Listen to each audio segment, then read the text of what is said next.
Boa noite, meus irmãos. Que a gloriosa graça e a paz do Senhor Jesus Cristo permaneça no nosso meio. Amém? Temos já prestado esse culto que somente ao Senhor é devido, através dos louvores. Falamos com o Senhor nesta noite. E agora, na exposição da Santa Palavra, o Senhor continuará a falar conosco, através da sua palavra revelada a nós, através do seu servo Paulo, né? Então, convido os amados irmãos a continuarem, então, com as suas Bíblias abertas, ou abrir as suas Bíblias, na carta de Paulo aos Efésios.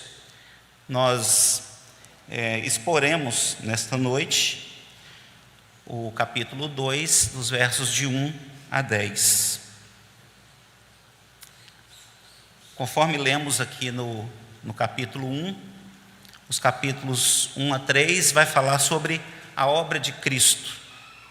A obra de Cristo em nossas vidas, diante de uma humanidade caída, morta espiritualmente em seus delitos e pecados, e dessa graça redentora que, embora não merecedores, um dia nos atraiu para si, para o louvor da sua glória. Então vamos ler então os versos de 1 a 10. Eu lerei os versos ímpares e os irmãos então os versos pares. E ele lhes deu vida quando vocês estavam mortos em suas transgressões e pecados.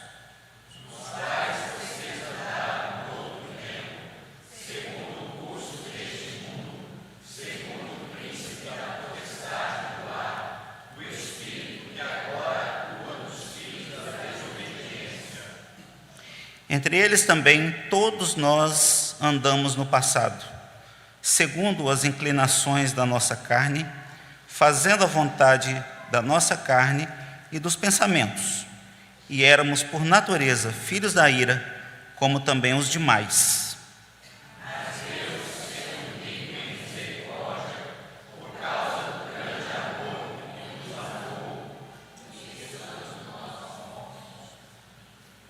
Estando nós mortos em nossas transgressões, nos deu vida juntamente com Cristo, pela graça vocês são salvos. E juntamente com Ele nos ressuscitou, e com Ele nos fez assentar nas regiões celestiais em Cristo Jesus. Deus fez isso para mostrar nos tempos vindouros a suprema riqueza da sua graça em bondade para conosco, em Jesus Cristo. Porque pela graça vocês são salvos, mediante a fé, e isso não vem de vocês, é dom de Deus. Não de obras, para que ninguém se glorie. Pois somos feitura dele, criados em Cristo Jesus para as boas obras, as quais Deus de antemão preparou para que andássemos nelas. Vamos orar mais uma vez. Senhor, eis aqui a Tua palavra diante de nós, a Tua vontade revelada para as nossas vidas, e agora pedimos ao Senhor que o Senhor nos dê entendimento dela, Deus, para que ela seja cortante em nossas vidas, assim como uma espada de dois gumes, ó Deus, que nós tenhamos, ó Deus, plantado nos nossos corações o desejo de fazer a Tua vontade. Fala conosco, ó Deus, usa esse pecador aqui neste momento, Deus, para que a Tua palavra seja exposta, mas não leve em consideração as minhas culpas, meus delitos e pecados, ó Deus, mas cubra-me com a Tua graça tão somente. Muito obrigado por tudo, em nome de Jesus. Amém, Deus. Meus amados, aqui Paulo, está preso em Roma, e diga-se de passagem que a prisão nunca foi para ele um obstáculo para que ele anunciasse o Evangelho. Ele mesmo se autodenominava, embaixador em cadeias. E aí nós temos vários episódios que relatam a atuação de Paulo, movido pelo Espírito Santo, e ele ganha vidas ali, mesmo em situações adversas.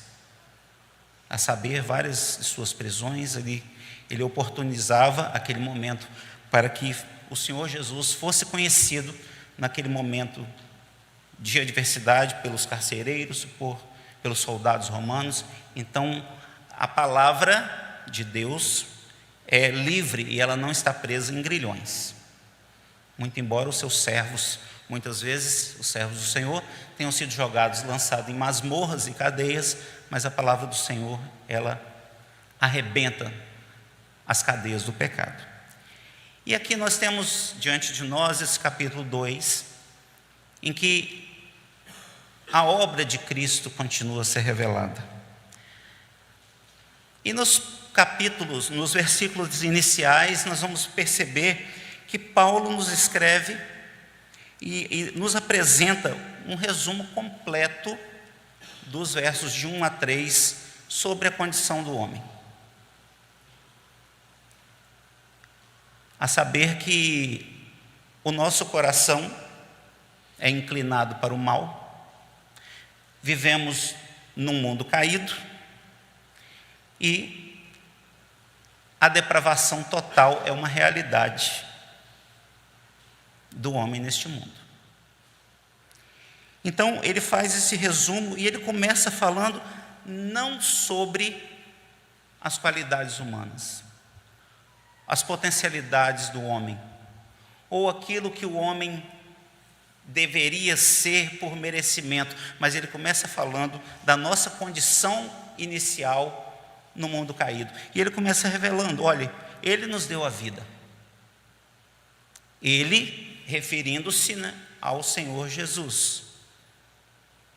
Mas não essa vida de ser vivente, que respira, que se movimenta, mas a vida espiritual, ou a perspectiva, nós eleitos, de uma vida vindoura junto com Ele. Mas esses versos iniciais também, eles vão refletir a situação inicial. Ora, se Ele nos dá vida, por outro lado, e por exclusão, indica que nós estamos mortos, pois só precisa ser vivificado aquele que está morto. E aqui ele não se refere à morte física, mas à morte espiritual em que todos nós estamos quando afastados do Senhor. E essa condição espiritual é a condição real antes de sermos alcançados pelo Senhor. Estamos irremediavelmente mortos em nossas transgressões. E aqui neste versículo 2 ele fala, olha, nós não temos diferença nenhuma para aqueles que estão lá fora, que estão no mundão, porque todos vocês estão mortos espiritualmente. A diferença é que nós eleitos somos vivificados pela obra de Cristo, segundo o seu propósito, segundo o seu chamado. Então ele vai relatar essa realidade, essa dura realidade da morte espiritual. Então, nos versos de 1 a 3, ele faz um diagnóstico do homem. De um homem natural, naturalmente inclinado para as coisas deste mundo, naturalmente com a sua mente voltada para as coisas deste mundo, naturalmente com seus olhos pervertidos pelas coisas do mundo. Então ele vai dizer, ele nos deu vida quando vocês ainda estavam mortos em suas transgressões e pecados. Pecados estes, e aí ele continua, nos quais vocês andaram em outro tempo. Então aqui ele fala assim, olha, o pecado não deve ser mais a realidade habitual, ele deve ser um acidente de percurso. Ele é um acidente de percurso. Como nosso irmão Reni mencionou mais cedo, ele é uma tragédia. Porque a palavra pecado significa afastamento de Deus. Então, a presença de Deus repele o pecado. Por isso, é incompatível o homem diante de Deus, com o seu coração inclinado e voltado, não regenerado, e voltado para as coisas do mundo. E ele diz: vocês também andavam assim, conforme o curso deste mundo. E a coisa mais impressionante, meus irmãos,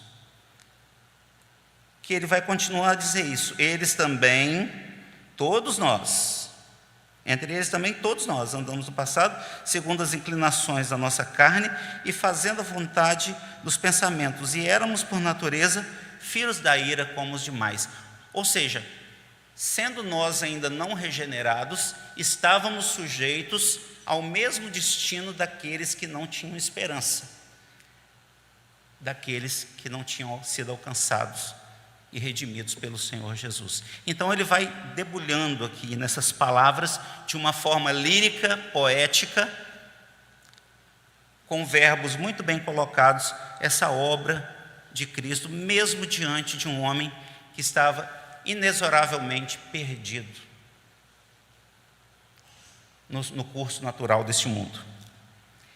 E aí ele continua esse diagnóstico: éramos também filhos da ira. A palavra de Deus diz que horrenda coisa, terrível coisa, tenebrosa coisa é cair nas mãos do Deus vivo.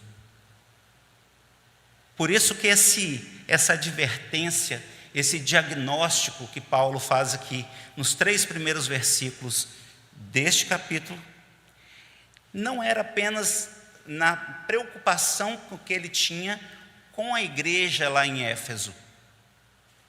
Uma igreja que estava plantada numa cidade extremamente difícil. Éfeso era uma das cidades da Ásia sob o Império Romano, em que era uma cidade de muita passagem, e ela era conhecida ali pelos cultos pagãos, especialmente ali pela divindade que era Ártemis. Então ele não está apenas preocupado com aquela igreja que estava plantada ali naquela cidade, mas pela inspiração do Espírito Santo, ele fala também com a igreja do futuro, no caso nós. Então, mesmo ali nas cadeias, a palavra de Deus, a instrução inspirada por Deus, ela é disparada para os crentes daquele tempo e para os crentes do futuro, os crentes de hoje. Então, esse diagnóstico, ele está aqui nos 3 primeiros versos, mas, meus irmãos, a grande virada, o ponto alto deste texto, começa a partir do verso 4. Porque é como você ir ao médico. Você vai ao médico, faz ali a sua consulta, o médico te examina, te dá o diagnóstico, mas fala assim: ok, vamos parar por aqui, é isso? Não. Ele vai te direcionar no que fazer. E é exatamente isso que acontece a partir do verso 4, quando ele utiliza aqui uma conjunção adversativa, que na língua portuguesa é aquela que expõe, né, ideias opostas. Ele está falando: olha, vocês estão perdidos, vocês estão caminhando segundo o curso desse mundo, o seu coração é inclinado para o mal, este mundo é um mundo caído e vocês estão nele, vocês estão seguindo o segundo curso desse mundo. E aí vem a grande virada, a virada adversativa que vai fazer toda a diferença. Acompanhe comigo o verso 4. Mas Deus, sendo rico em misericórdia, por causa do seu grande amor com que nos amou, e estando nós mortos em nossas transgressões, nos deu vida juntamente com Cristo. Conforme diz o pastor, se fosse linha pentecostal, nós estamos, glória a Deus, de todo tamanho aqui, né? Mas, meus irmãos, o plano de salvação, ele já tinha sido elaborado desde o início dos tempos. Então, ao mesmo tempo que Paulo ele faz esse diagnóstico, ele traz essa palavra de esperança para a igreja. Ele fala assim: olha, tudo isso aqui é verdade, o que eu disse até o 3. Mas agora, a obra de Cristo passa a ser revelada de forma graciosa no meio da sua igreja, no meio dos seus eleitos, para dizer: este plano já foi elaborado desde o princípio dos tempos. Quando Adão, ele quebra o pacto com Deus, com a aliança com Deus é quebrada lá pelo primeiro homem, que ele chega no jardim para se encontrar com Adão, e aí Adão se esconde, com vergonha ali, vergonha, culpa, podemos discutir, e Deus pergunta para ele: onde você está? E aí ele percebe, olha, ele diz: Senhor, eu me escondi porque eu percebi que eu estava nu. É a nossa condição, nós estamos expostos neste mundo.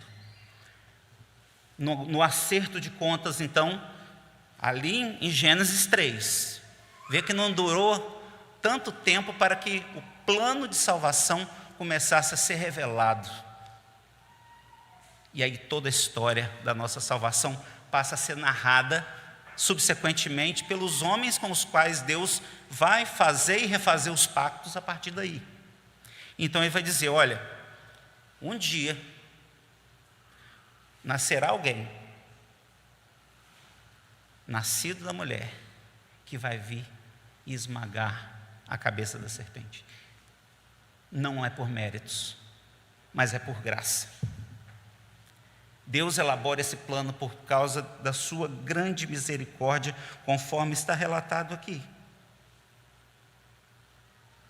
Deus, sendo rico em misericórdia, primeiro atributo, por causa do seu grande amor, segundo atributo.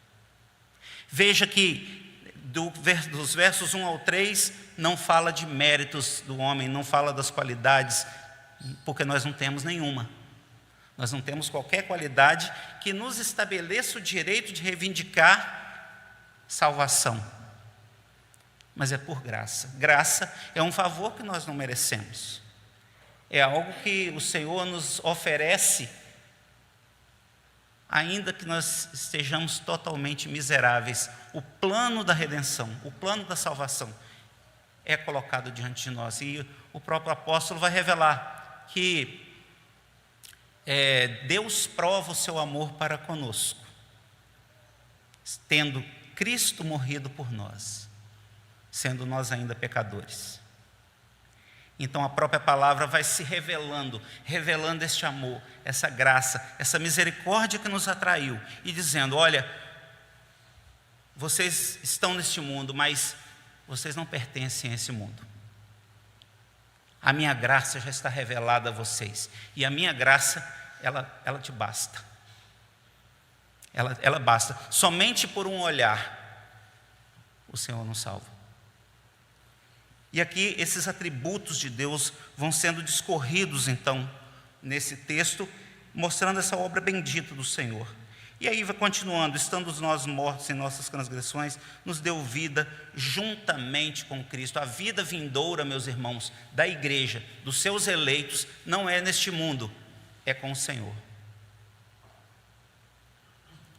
E tendo sido alertados então sobre os 3 inimigos da nossa antiga vida, os 3 inimigos com os quais nós temos que lutar diariamente em busca da nossa santificação através do Senhor Jesus, e que o Espírito Santo nos revela quando nós estamos diante de quaisquer dessas situações. Primeiro delas, a realidade da morte espiritual, é a tríplice escravidão: o mundo e o sistema do mundo, o diabo e a sua influência maligna invisível, e também a nossa própria carne. Então Paulo vai dizer: vocês estão combatendo essas batalhas,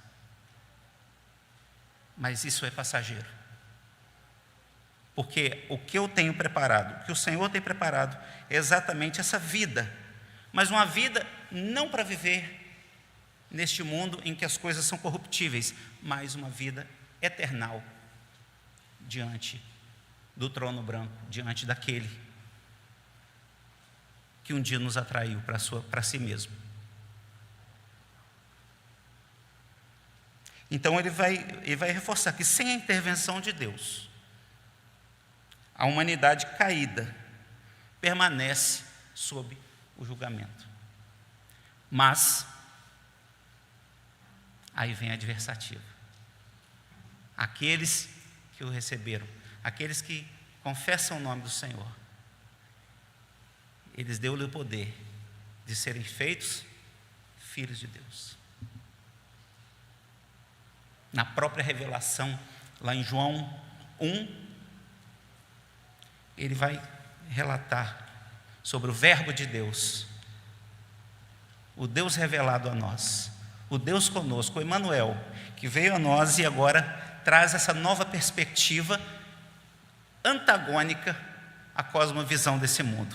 Agora vocês vão viver a vida e vida abundante com o Senhor. Através dos nossos méritos? Não, através dos méritos de Cristo, que foi o Cordeiro imaculado, imolado naquela cruz maldita. Ele se fez maldito por nós, levou sobre si os nossos pecados, para que nós chegássemos nesse verso 4, tendo essa perspectiva inaudita da vida vindoura e eterna com o Senhor Jesus. Então, nos versículos de 4 a 7, nós vamos ter uma nova perspectiva. Vamos ter a intervenção divina. Estamos aqui diante dos nossos olhos, com a intervenção divina diante de um homem caído, de um homem corrompido, de uma humanidade que não tinha solução. E aí nós pensamos hoje, a igreja está neste mesmo turbilhão deste mundo.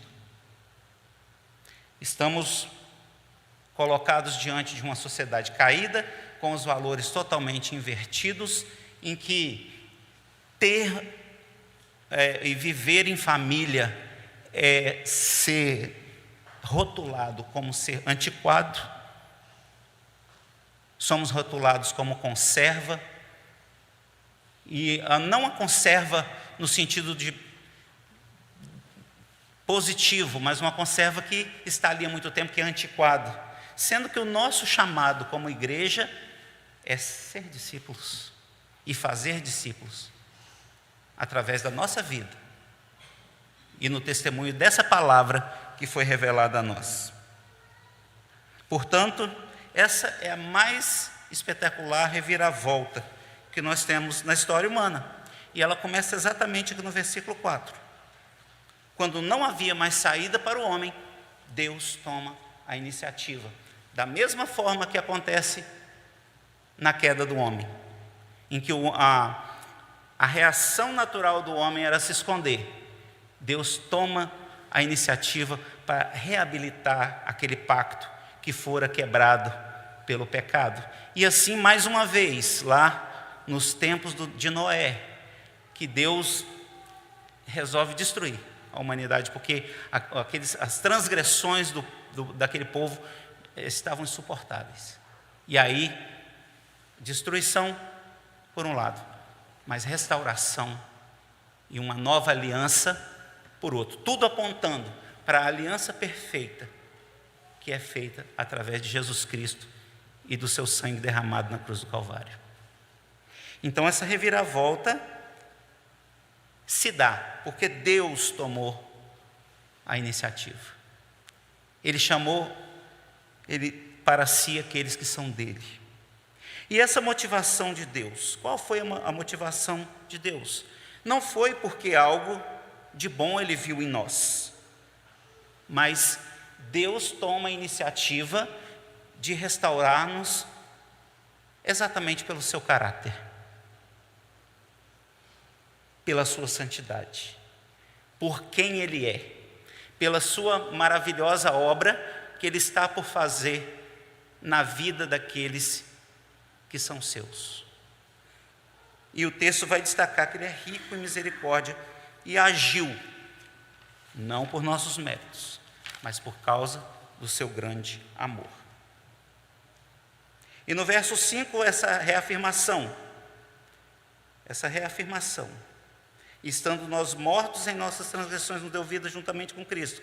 Pela graça, vocês são salvos. E aqui, se não houve nenhuma atribuição de qualidades ao homem que fizesse por onde esse homem ser salvo pelos seus próprios méritos. Agora vem a palavra cabal. Pela graça vocês são salvos. Não há mérito nenhum em nós. Não é porque nós estamos servindo ao Senhor na igreja, não é porque fazemos boas obras, não é porque temos uma vida de piedade. Isso não é suficiente para a nossa salvação. Tudo isso é muito importante, mas desde que tenhamos uma vida regenerada e voltada para o Senhor. E aí, essa questão da morte espiritual, da nossa condição de imperfeitos, mas a busca pelo alvo, que Paulo vai dizer em outro momento que nós devemos ser imitadores dele como ele é de Cristo. Então, buscando aperfeiçoar através dessa graça redentora, que antes nós não conhecíamos, mas agora nós conhecemos. Somos feitos filhos de Deus e vamos buscar a trilhar essa caminhada no caminho que está delimitado pela sua palavra. Então essa é a ação de Deus na nossa vida. Um homem perdido, que estava morto nos seus delitos e pecados, mas que agora o Senhor nos ressuscita para uma nova vida e nos faz assentar juntamente com Cristo. Ele é o nosso passe, ele é o nosso passaporte, para que nós habitemos nos lugares celestiais juntamente com Ele. E para quê? Nessa união com Cristo, que nos garante a vitória sobre a morte, para um propósito que é eterno.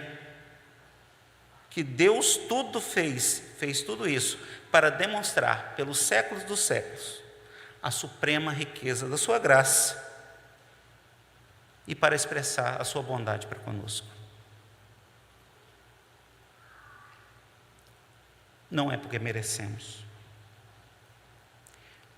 mas é porque o Senhor, Ele tem algo que Ele não pode rejeitar.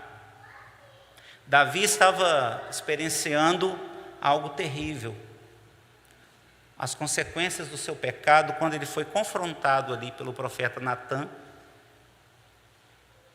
porque até então os seus olhos estavam cheios das escamas do pecado, ele não tinha percebido que aquela sua ação, que a vaidade do seu coração e aquela prepotência de um poder terreno ilusório estava deixando diante ou longe da presença do Senhor, a tal ponto que quando ele é confrontado pelo profeta, ele vai dizer mais à frente: ó Senhor, não retire de mim a alegria da sua salvação, não retire, torna da alegria da sua salvação, não retire de mim o teu espírito, porque o homem em estado de pecado,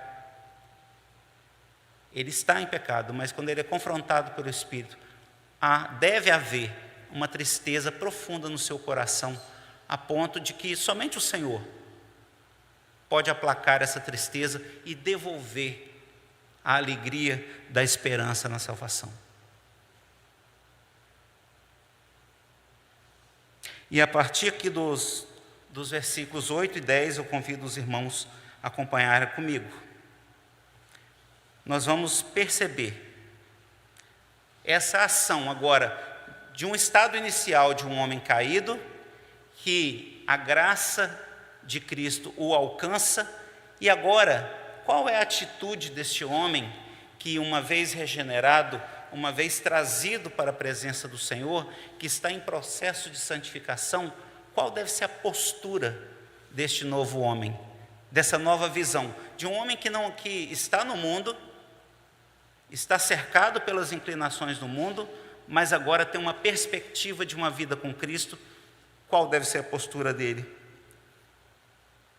A base e o fruto da salvação, que são a fé e as boas obras. Então, a partir do verso 8, nós vamos ler aqui: porque pela graça vocês são salvos, mediante a fé. Isso não vem de vós, é dom de Deus, não de obras, para que ninguém se glorie, pois somos a feitura dele, criados em Jesus Cristo para boas obras. Tudo se encaminha, então, para que, uma vez salvos por Cristo, regenerados por Cristo, atraídos por Cristo, debaixo dessa graça, debaixo da obediência à sua palavra, nós possamos sair para esse mundo caído e produzir frutos, isto é, produzir discípulos. Esse é o nosso tema, né? Esse é a nossa divisa para este ano, que nós façamos discípulos. E essa fé que está em nós, ela é tão surpreendente, ela é tão grande, que ela vai produzir em nós bons frutos. E o primeiro fruto é a nossa vida transformada como testemunho para quem não conhece o Senhor. Esse é o cerne da teologia reformada. Esse é o cerne da salvação como presente.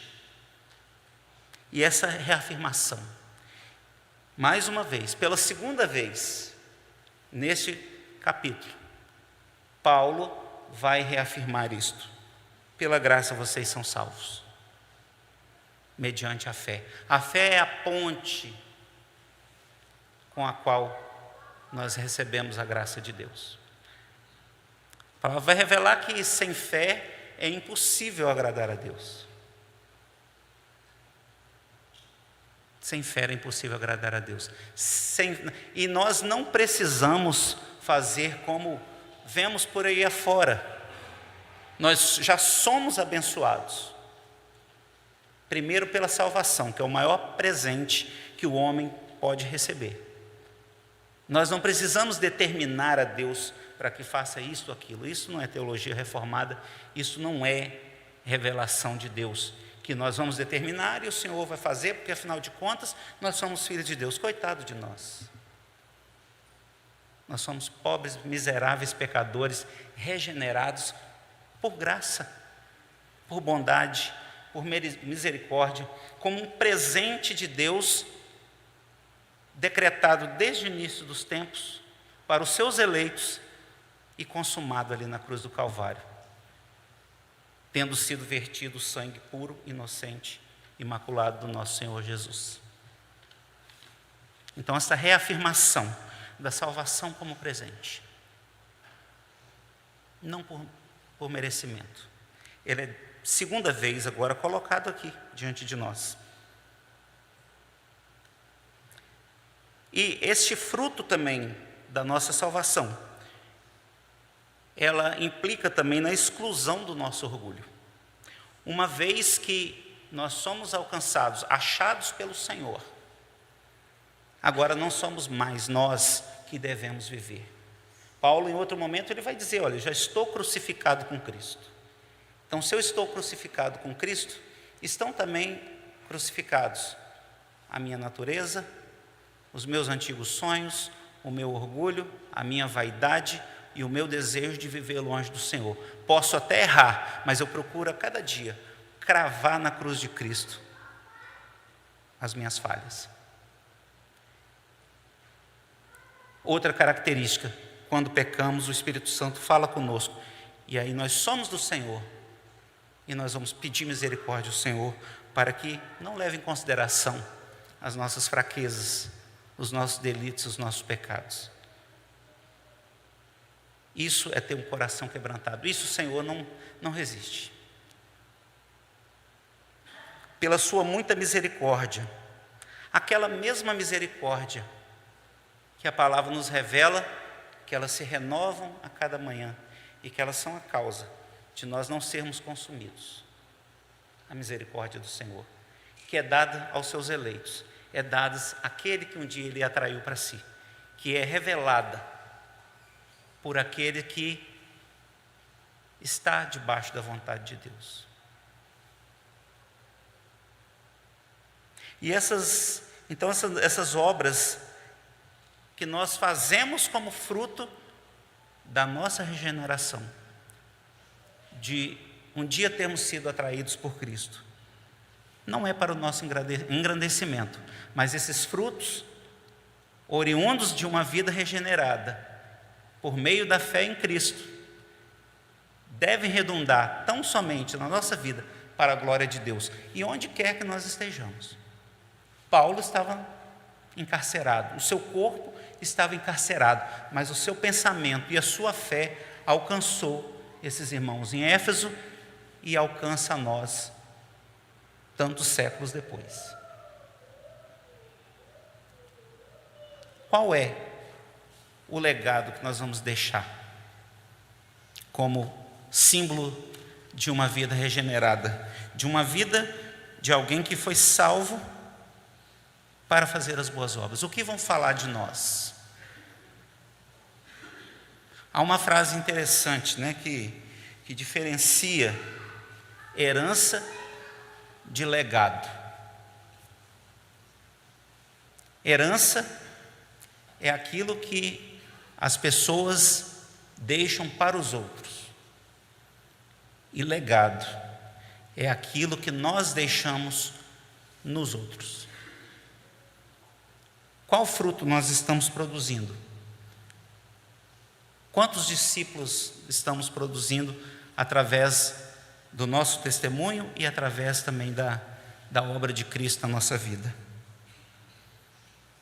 Então, não há lugar correto para fazer as boas obras. Não, eu vou esperar eu me aposentar, porque aí eu vou ter tempo o bastante para anunciar o Evangelho. A nossa vida é do Senhor. A gente não sabe se Ele vem hoje ou se nós vamos ao encontro dEle.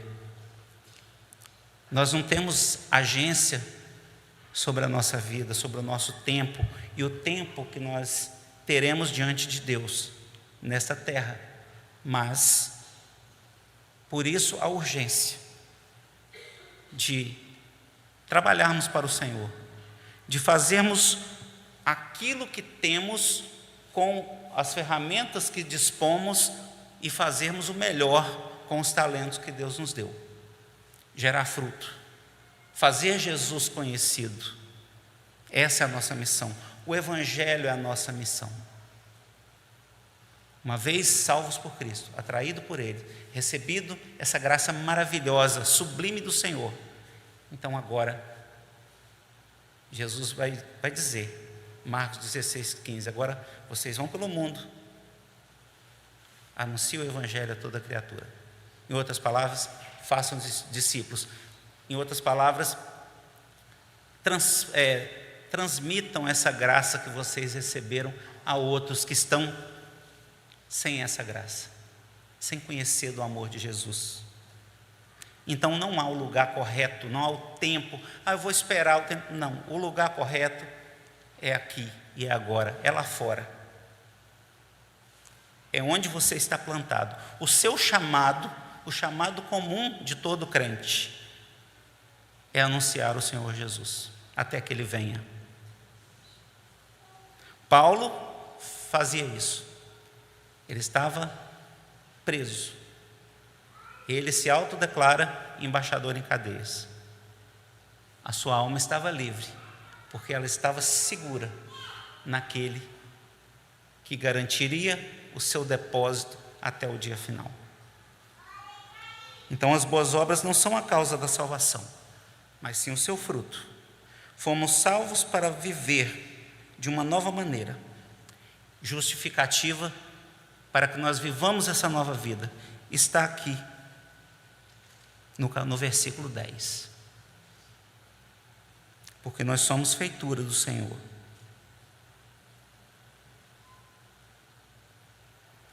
E fomos criados em Jesus Cristo para as boas obras, as quais de antemão, ou seja, antes de tudo, antes do princípio, foram preparadas para que nós andássemos nela, andássemos em novidade de vida. exalássemos o bom perfume de Cristo por onde quer que nós passemos. Concluindo, esta é a obra maravilhosa de Cristo, que não pôde deixar aqueles que são seus à mercê da condenação. Mas Paulo aponta para Jesus, dizendo: olha, neste mundo caído há uma esperança, a esperança da reconciliação com Deus, que pode ser promovida através da graça maravilhosa e excelsa de Jesus. Esse é o convite para nós hoje. Esse é o convite para nós todos os dias. Quando começamos um novo dia, é como se o Senhor falasse conosco: olha, ok, as coisas velhas ficaram para trás, começa de novo. Começa de novo agora, debaixo da orientação da minha palavra, diante do chamado que você tem, da comissão que foi dada, para que nós vivêssemos em novidade de vida. Então, o Evangelho que está proposto, exposto aqui,